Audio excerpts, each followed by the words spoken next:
মুসলমানদের প্রথম কিবলা আল আকসা, মক্কা মদিনার পরে ইসলামের তৃতীয় গুরুত্বপূর্ণ স্থান। এটি পৃথিবীতে নির্মিত দ্বিতীয় মসজিদ। মেরাজের রাতে রাসূল সাল্লাল্লাহু আলাইহি ওয়াসাল্লাম মক্কা থেকে প্রথমে মসজিদে আকসায় গমন করেন। কোরআনের একাধিক স্থানে আল আকসাকে বরকতময় এবং পবিত্র ভূমি বলা হয়েছে। অসংখ্য নবী রাসূলের স্মৃতিধন্য এই পুণ্যভূমি দীর্ঘকাল ইসলামী শিক্ষা, সভ্যতা এবং সংস্কৃতির অন্যতম প্রধান কেন্দ্র হিসেবে পরিচিত ছিল। আইয়ুবী সুলতানদের নির্মিত ঐতিহাসিক শিক্ষা প্রতিষ্ঠান ছাড়াও মুসলিম শাসকদের অনেক স্মৃতিচিহ্ন ধারণ করে আছে আল আকসার পুণ্যভূমি। ভারত স্বাধীনতার অগ্রনায়ক এবং খেলাফত আন্দোলনের প্রধান সমন্বয়ক মাওলানা মুহাম্মদ আলী জহর সহ অনেক কীর্তিমান ব্যক্তিত্ব সমাহিত আছেন জেরুজালেমের এই পবিত্র মাটিতে। প্রায় 14 হেক্টর জায়গা জুড়ে বিস্তৃত আল আকসা কমপ্লেক্স একক কোনো স্থাপনা নয়। 4 দেয়াল বেষ্টিত এই কমপ্লেক্সে মসজিদ, মিনার, মেহরাব ইত্যাদি মিলিয়ে ছোট বড় প্রায় 200 ঐতিহাসিক স্থাপনা রয়েছে। মসজিদুল আকসা সকল ধর্মের মানুষদের কাছে কেন গুরুত্বপূর্ণ?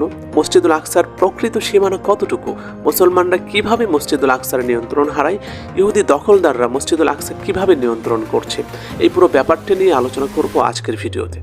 শিক্ষণীয় চমৎকার সব ভিডিও পেতে আমাদের চ্যানেলটি সাবস্ক্রাইব করে রাখো। তাহলে বন্ধুরা, চলুন শুরু করা যাক আজকের ভিডিও।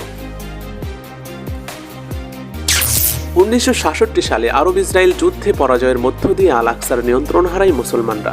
এর আগে এটি জর্ডানের শাসকদের কর্তৃত্বাধীন ছিল। বর্তমানে আকসা কমপ্লেক্স ইসরায়েলের নিয়ন্ত্রণে থাকলেও মসজিদ পরিচালিত হয় জর্ডান, ফিলিস্তিনের একটি ওয়াকফ প্রতিষ্ঠানের তত্ত্বাবধানে। যদিও এর প্রবেশপথগুলোতে মোতায়েন করা থাকে ইহুদি দখলদার সেনারা। আল আকসায় যত হত্যাযজ্ঞ। সুলাইমান আলাইহিস সালাম আকসা চত্বরে একটি আলিশান ভবন নির্মাণ করেন, যেটিকে হাইকালি সুলাইমানি বলা হতো। পরবর্তী সময়ে ধর্ম বিকৃতিকারী ইহুদিরা এটিকে তাদের মন্দির হিসেবে গ্রহণ করেন। তারা এটির নাম দেন সলিমন টেম্পল। খ্রিস্টপূর্ব 5ম শতাব্দী ব্যাবিলনের বাদশাহ বুকতে নাসর এই কম্পাউন্ডে ব্যাপক ধ্বংসযজ্ঞ চালায়। হাইকালি সুলাইমানিকে সে গুড়িয়ে দেয়, নবীদের স্মৃতি স্মারকগুলোকে লুট করে নিয়ে যায়। এই ঘটনার 70 বছর পর খ্রিস্টপূর্ব 380 সালে তৎকালীন ইরানের সম্রাট বাবেল শহর জয় করেন। তার আনুকূল্যে ইহুদিরা আবারও বাইতুল মুকাদ্দাসের দখল নেয়। আবারও তারা সলিমন টেম্পল পুনর্নির্মাণ করেন। এটিকে তারা সেকেন্ড টেম্পল নাম দেয়। খ্রিস্টানদের দখলে আল আকসা। 98 বছর পরে গ্রিক সম্রাট অ্যারোটেনিক্স গোটা ফিলিস্তিন দখল করে সলিমন টেম্পলকে গ্রিক উপাসনালয়ে পরিণত করে। পরবর্তী সময়ে 312 খ্রিস্টাব্দে রোম সম্রাট কনস্টান্টিনোপল খ্রিস্ট ধর্মে দীক্ষিত হলে জেরুজালেমে খ্রিস্টানদের আধিপত্য প্রতিষ্ঠিত হয়। তাদের বিশ্বাস অনুযায়ী আল আকসা কমপ্লেক্সেই যিশুকে ক্রুশবিদ্ধ করা হয়েছিল। ফলে এখানে তারা একটি গির্জা প্রতিষ্ঠা করে। এ সময় বহু নবী এবং আল্লাহর প্রতিনিধিকে হত্যাকারী ইহুদি সম্প্রদায় ভূমিহীন এবং আশ্রয়হীন হয়ে পড়ে। কোরআনে ঘোষিত ইহুদি জাতির প্রতি লাঞ্ছনার প্রতীক হিসেবে আধুনিক ইসরায়েল প্রতিষ্ঠার আগ পর্যন্ত তারা ভূমিহীন থাকে। ইসলাম পূর্ববর্তী যুগে আল আকসা। আল আকসা পৃথিবীতে নির্মিত দ্বিতীয় মসজিদ। মক্কায় মসজিদুল হারাম নির্মাণের 40 বছর পরে এই মসজিদ নির্মাণ করা হয়। প্রথম কে আল আকসা নির্মাণ করেন তা নিশ্চিত করে জানা না গেলেও এ ব্যাপারে ঐতিহাসিকদের 3টি মত পাওয়া যায়। কেউ বলেন এই মসজিদের প্রথম নির্মাতা হলেন আদিপিতা হযরত আদম আলাইহিস সালাম। আবার কেউ বলেন নূহ আলাইহিস সালামের সন্তান শাম এই মসজিদের আদি নির্মাতা। আবার কারো কারো মতে হযরত ইব্রাহিম আলাইহিস সালাম প্রথমে এই মসজিদের ভিত্তিপ্রস্তর স্থাপন করেন। ইসলাম পূর্ববর্তী যুগে আল আকসা। মেরাজের রাতে রাসূল সাল্লাল্লাহু আলাইহি ওয়াসাল্লাম আল আকসায় গমনের মধ্য দিয়ে ইসলামী যুগের সূচনা হয়। হিজরি 14 সালে খলিফা উমর রাদিয়াল্লাহু তাআলা আনহু ফিলিস্তিন বিজয়ের পরে প্রথমে এখানে মসজিদে উমর নির্মাণ করেন। এরপর 72 হিজরি মোতাবেক খ্রিস্টীয় 691 সালে উমাইয়া খলিফা আব্দুল মালিক বিন মারওয়ান সেখানে নির্মাণ করেন অষ্টকোণাকৃতির ঐতিহাসিক কুব্বাতুস সাখরা বা সোনালী গম্বুজ। এর ভিতরে একটি পাথর আছে। এই পাথরকে কেন্দ্র করে এই গম্বুজ নির্মাণ করা হয়েছে। ইহুদি বিশ্বাস মতে এটি পৃথিবীর ফাউন্ডেশন স্টোন। কুব্বাতুস সাখরা ইসলামী স্থাপত্যের প্রাচীন নমুনার নকশা মেলে। অষ্টকোণাকৃতির বেজমেন্ট থেকে কথিত স্বর্ণখচিত গম্বুজের উচ্চতা 20 মিটার। ফিরোজা রঙের টাইলসে অঙ্কিত হয়েছে বিভিন্ন ধরনের শৈল্পিক কারুকার্য। গম্বুজের দেয়ালের শোভা বর্ধন করেছে সূরা ইয়াসিনের লিখিত আয়াতগুলো। বিভিন্ন মুসলিম শাসনামলে আল আকসা। কুব্বাতুস সাখরা ছাড়াও আল আকসা কমপ্লেক্সে ছোট বড় আরও কয়েকটি মসজিদ নির্মিত হয়েছে পরবর্তী মুসলিম শাসনামলে। তার মধ্যে অন্যতম হল কিবলি মসজিদ, মারওয়ানি মসজিদ, বোরাক মসজিদ। এই মসজিদগুলো বিভিন্ন মেহরাব, মিম্বার ইত্যাদির সমন্বিত পরিচয় হল আল আকসা। উমাইয়া ও আব্বাসীয় শাসনামলে আল আকসা। উমাইয়া খেলাফতকালে ইসলামের অন্যতম গুরুত্বপূর্ণ স্থাপনের প্রতি বিশেষ মনোযোগ দেওয়া হয়।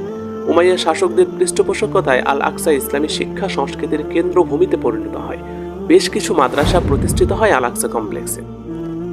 উমাইয়াদের পর আব্বাসীয় শাসকরাও আকসার পৃষ্ঠপোষকতা জারি রাখে। তাদের শাসনামলে অনেক সংস্কার হয় আল আকসাতে, কিন্তু রাজধানী বাগদাদ থেকে আল আকসার অবস্থান দূরে হওয়ায় কেন্দ্রীয় নিয়ন্ত্রণে কিছু শিথিলতা আসে।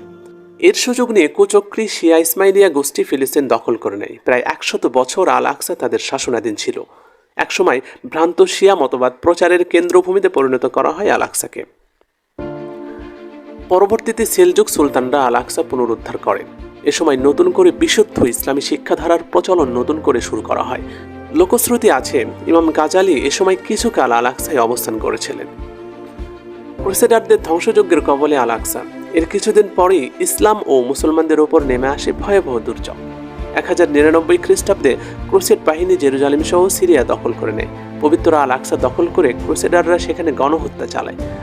মসজিদগুলোর কোনোটিকে গির্জা, কোনোটিকে আস্তাবলে পরিণত করে। আল আকসায় সালাউদ্দিন আইয়ুবীর যুগ।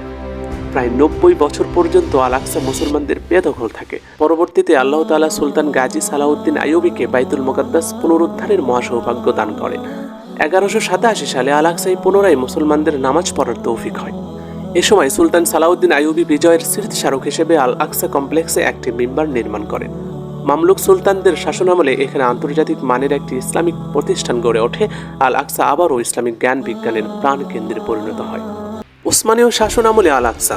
16 শতকের শুরুর দিকে আল আকসা উসমানীয় খলিফাদের নিয়ন্ত্রণে আসে। অটোমান শাসকরা মক্কা মদিনায় অবস্থিত পবিত্র দুই মসজিদের মতোই আল আকসার পরিচর্যা ও রক্ষণাবেক্ষণে বিশেষভাবে তৎপর ছিলেন। আল আকসার প্রতি সুলতান সুলাইমান আল কানুনির বিশেষ নির্দেশনা ছিল। সে স্বাধীন ওসমানীয় সুলতান দ্বিতীয় আব্দুল হামিদ ও ইহুদিদের নানামুখী কূট ষড়যন্ত্র এবং প্রলোভনের মুখে আল আকসার রক্ষায় অত্যন্ত দৃঢ়চেতা এবং অনমনীয় ছিলেন।